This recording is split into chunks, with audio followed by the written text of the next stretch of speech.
चांद लेखा दीदी मेरी सुंदर है, दूल्हा तो काला बंदर है। काले हैं तो क्या हुआ दिल वाले हैं, ऊपर के सरकारी नौकरी वाले हैं।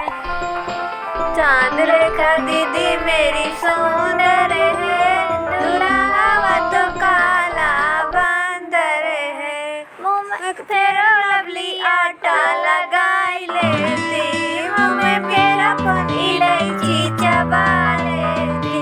चांद लेखा दीदी मेरी सुंदर है, दूल्हा तो काला बंदर। तारा दीदिया खातिर लाली उठल लिया, तारे कहा तो पंडी काने बलिया। चहुआ तो लगत अच्छा सुंदर है, दूल्हा तो काला बंदर है। चांद लेखा दीदी मेरी सुंदर है, दूल्हा तो काला बंदर है।